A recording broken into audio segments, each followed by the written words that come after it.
Mesdames et messieurs, installez-vous confortablement, car ce que je vais vous raconter aujourd'hui est une histoire qui semble tout droit sortie d'un roman, mais qui, je vous l'assure, pourrait se dérouler sous vos yeux, là, quelque part au Sénégal, en ce mois de mars 2025. C'est une histoire de revanche, de secret et de justice, une justice qui parfois prend des chemins bien inattendus. Écoutez bien, car tout commence dans une villa somptueuse, au bord de l'océan, dans la station balnéaire huppée de Saly. Imaginez une maison aux murs blancs éclatants, entourée de palmiers qui dansent sous la brise saline. À l'intérieur, des meubles en teck luisants, des tapis persans, et une vue imprenable sur les vagues qui viennent caresser le sable doré. Cette villa appartient à une femme qu'on appelle Madame Ndella Diop. Oui, Ndella, un prénom qui résonne comme une reine dans les cercles mondains de Dakar et de la Petite Côte. À 45 ans, Ndella est une femme d'affaires prospère, propriétaire d'une chaîne de boutiques de prêt-à-porter en wax, mariée à un riche promoteur immobilier, Mamadou Sall. Une vie parfaite, diriez-vous? Une façade impeccable, avec ses robes sur mesure, ses bijoux en or qui scintillent au soleil et ses soirées où le champagne coule à flots. Mais derrière cette façade, mes amis, il y a une ombre discrète, presque invisible, qui s'appelle Awa. Awa Niang, 28 ans, est une jeune femme au visage doux mais marqué par les épreuves. Originaire d'un petit village près de Fatick, elle a quitté ses terres pour chercher du travail à Saly, là où les villas des riches attirent les rêves des plus modestes. Depuis 3 ans, Awa est la domestique de Ndella. Elle lave, elle cuit, elle repasse, elle frotte et elle encaisse. Car Ndella, sous ses airs de grande dame, a un défaut bien caché. Elle méprise ceux qu'elle considère comme inférieurs. Pour elle, Awa n'est rien d'autre qu'un outil, une silhouette silencieuse qui doit obéir sans broncher. Un jour, et c'est là que tout commence. Nous sommes un jeudi après-midi, le soleil tape fort sur Saly. Ndella reçoit des amis pour un thé mondain dans le salon climatisé. Awa, en tablier gris, apporte un plateau de jus de bissap et de petits gâteaux.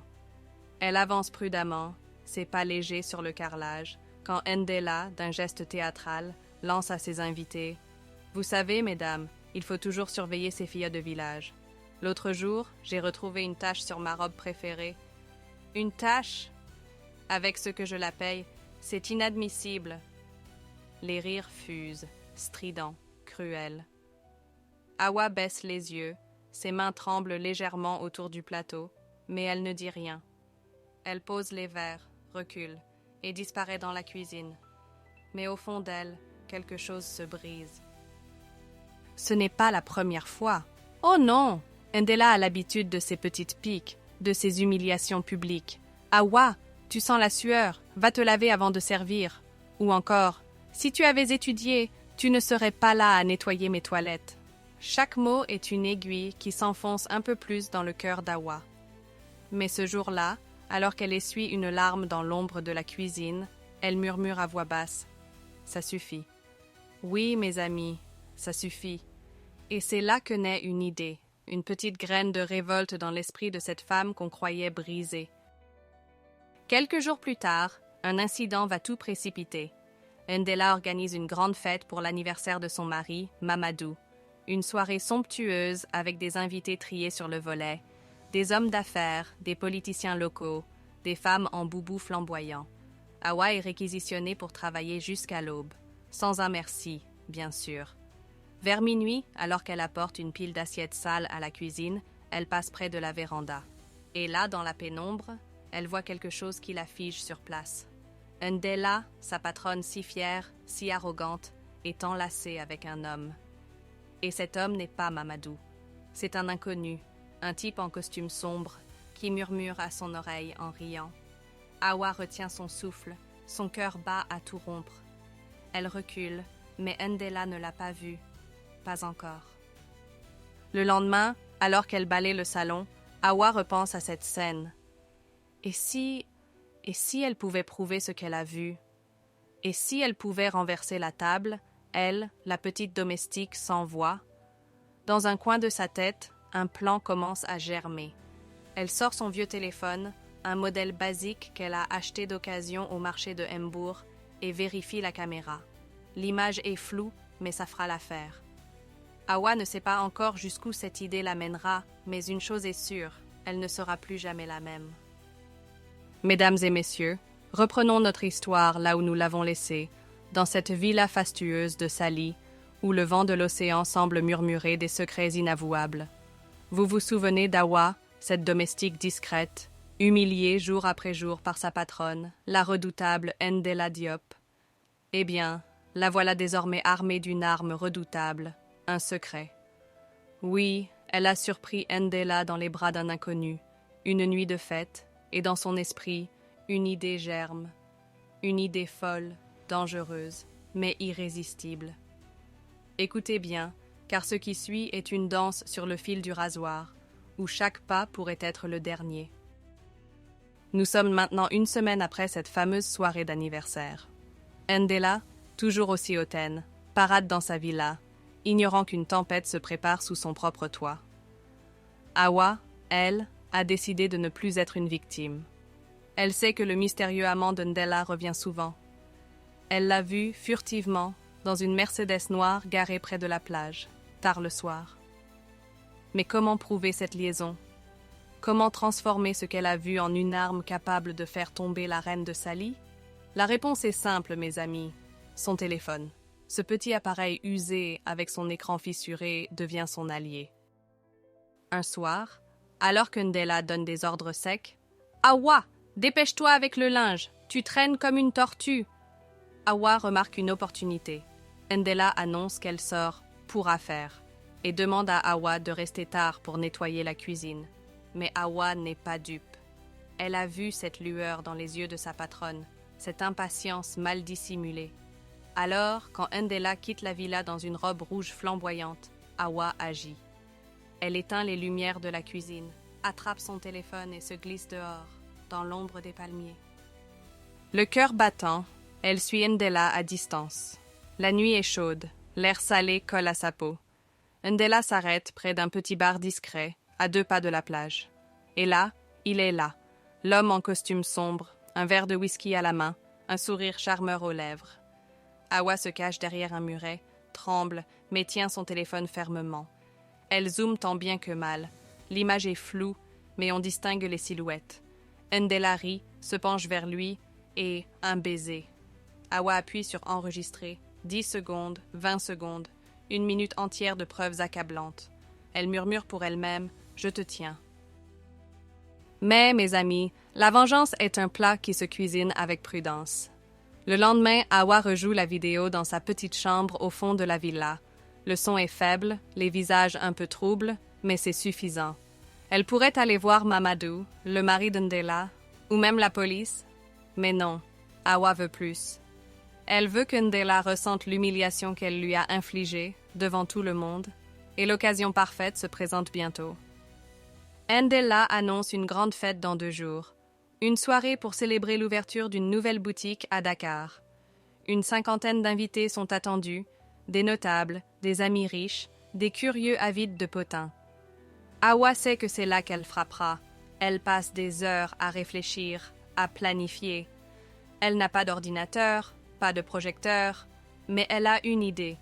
Dans la villa, il y a un grand écran plat, celui que Ndella utilise pour regarder ses feuilletons préférés.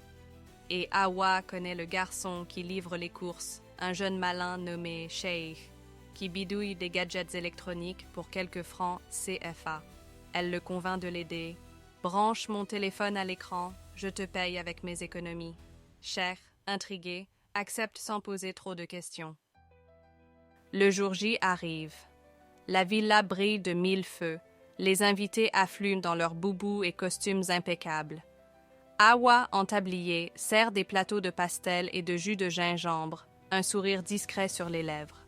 Ndella, rayonnante, parade au milieu de la foule, ignorant que Cher, dans un coin, connecte discrètement le téléphone d'Awa à l'écran via un câble HDMI.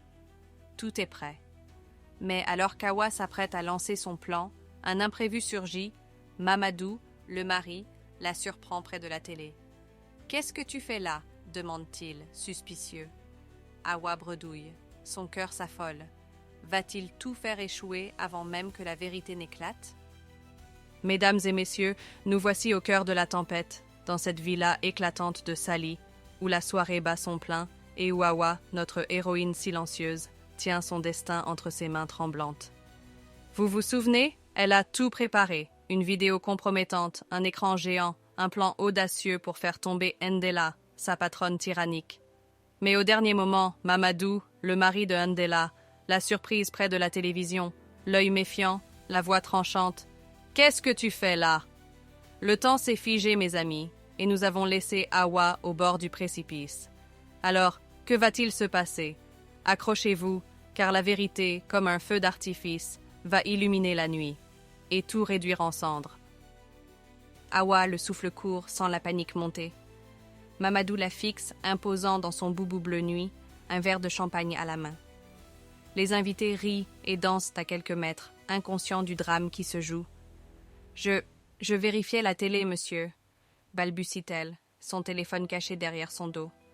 Mamadou fronce les sourcils, prêt à insister, quand une voix stridente l'interrompt. Mamadou, viens donc saluer le maire. C'est Ndella, impériale, qui traverse la foule comme une diva. Mamadou hésite, jette un dernier regard à Hawa, puis s'éloigne. Sauvée. Hawa respire enfin, mais elle sait que le temps presse. Elle fait un signe discret à Cher, son complice, qui attend près de la télé avec le câble branché. « Vas-y », murmure-t-elle. Cher appuie sur play, et soudain, l'écran s'allume. Les invités, intrigués, tournent la tête. On entend d'abord un bruit parasite, puis des voix. « Oh, Ndella, tu es irrésistible ce soir. » Les murmures cessent, remplacés par un silence glacial. Sur l'écran, flou mais reconnaissable, Ndella apparaît, enlacée avec l'homme en costume sombre, dans ce bar près de la plage. Les rires, les baisers, les mots doux, tout est là, projeté en grand devant les notables de Sally. Un cri déchire l'air. Ndella, qui trinquait avec une amie, lâche son verre qui explose au sol. « Éteignez ça! Éteignez ça tout de suite !» hurle-t-elle, le visage déformé par la panique. Mais Cher, fidèle à Hawa, fait semblant de ne pas savoir comment arrêter. Les invités chuchotent, certains rient sous cape, d'autres filment avec leur téléphone. Mamadou, pétrifié, avance vers l'écran, les poings serrés. « Ndella, c'est quoi ça ?» demande-t-il, la voix tremblante de rage. Elle bredouille. « C'est un montage, un mensonge. » Mais personne ne la croit. La vidéo boucle, impitoyable, et la reine de Sally s'effondre sur une chaise, les mains sur le visage. Alors, dans l'ombre, Hawa sort de la cuisine, son tablier toujours noué. Elle s'avance, lentement, et prend la parole, d'une voix claire qui tranche le chaos. « Madame Ndella, vous m'avez traitée comme une moins que rien pendant 3 ans. Ce soir, c'est vous qui êtes à terre. » Un murmure parcourt la foule. Ndella lève les yeux, hagarde, et réalise qui est derrière cette humiliation publique. « Toi, sale petite ?» Mais elle n'achève pas. Mamadou la coupe. « Assez, on réglera ça en privé. » Il attrape Ndella par le bras et l'entraîne hors de la pièce, sous les regards médusés des invités. Mais, mes amis, l'histoire ne s'arrête pas là. Car au moment où Hawa croit avoir triomphé, un homme s'approche d'elle, l'amant de Ndella, celui de la vidéo. Grand, élégant, il lui glisse à l'oreille. « Bien joué, petite, mais tu viens de te faire un ennemi dangereux, moi. » Il sourit, froidement, et disparaît dans la nuit. Hawa sent un frisson lui parcourir l'échine. Sa vengeance a un prix, et elle commence à comprendre qu'elle n'en a pas fini avec les ombres de Sally. Le lendemain, la vidéo est partout, sur WhatsApp, sur X, dans les commérages des marchés. Ndella, ruinée socialement, quitte Sally pour Dakar, poursuivie par les rumeurs et les dettes, car Mamadou, furieux, a coupé les vivres. Quant à Hawa, elle démissionne, prend ses maigres affaires et retourne à Fatik. Mais dans son sac, elle garde son téléphone et une petite lueur de fierté. Elle a gagné une bataille, mais la guerre, peut-être, ne fait que commencer.